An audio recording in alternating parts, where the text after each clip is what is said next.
So yesterday I was writing part 4 of an article, Autism and God, Generation of Diversity, for Steemit, for my Steemit account. And I was writing this particular one because there have been so many bits of disinformation about various different types of beings that are non-human, that we call extraterrestrials or ETs, and what their purpose and function are, that in my dream time, sleep time, I was very, very strongly drawn to Agartha and to an area where they have preserves, animal preserves, where animals that are extinct on the surface of the earth, some of which were not originally earth animals, live. And one of these animals is a Siberian woolly rhinoceros. And I had no idea why I was being drawn to look at the Siberian woolly mammoth with its gigantic rhino horn. And I was quite astonished because the information that came through to me was that this was an animal that was a predecessor. It was the animal from which the very, very supernatural energy associated to the American bison and the legend of white buffalo women came from. So this animal came from a place in our solar system called the Cetus constellation, and this is where the Tau Ceti humanoids are supposed to be from.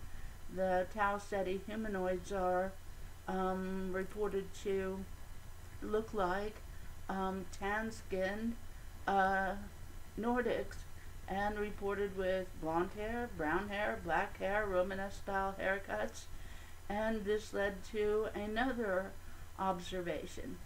I got up and the question came through was from a researcher, author, who asked, what is this energy that's coming through that have the children describing something, her clients are often autism spectrum, that have an appearance of a rhinoceros or a hippopotamus. What's that all about?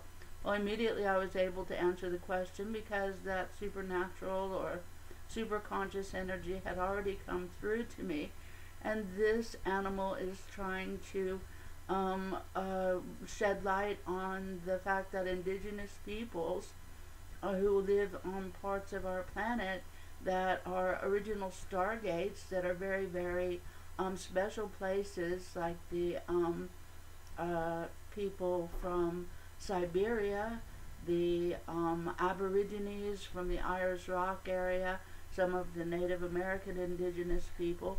We live in areas that are very well protected and have not been completely destroyed by the military, environmental, medical, industrial complex. And the energy that was coming through from this animal was that these people's livelihoods are being totally disrupted, their communities are being destroyed because their herds are being literally taken up by non-friendly extraterrestrial activities, which is permitted and allowed by our governments. We exchange this permission for them to take these herd animals in return for technology, and that technology is not always being used for good purposes on the surface of the planet or in our space programs. Then I was back to work on my article about the various different types of ETs, and particularly the Sasquatch, which was what the article was about. Where did the Sasquatch come from? The Sasquatch was brought to the earth with permission of the Arcturians. And so very often artists and various different experiencers provide pictures, drawings of the different kinds of extraterrestrial beings that they have encountered, beings that were not originally from Earth, and I could not find any renderings of the Arcturians. And so I then received an information or communication from someone that included the MJ12 review of the document that was prepared in response to Roosevelt having been introduced to the extraterrestrials who wanted to make an agreement with the various different types of government on the Earth. And they did not describe this first extraterrestrial being that they turned down.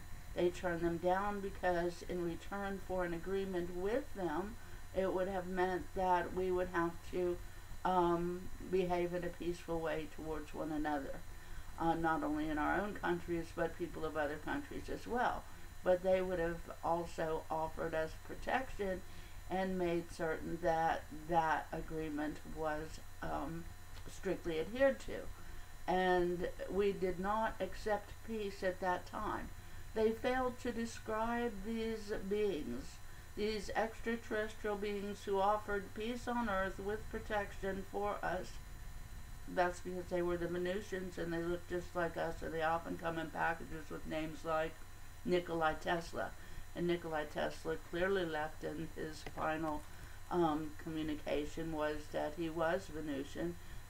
Diaries and artifacts and various bits of information were left for us to receive that information, and he said we were not ready for utopia, and that's why he took down the tower that he had built.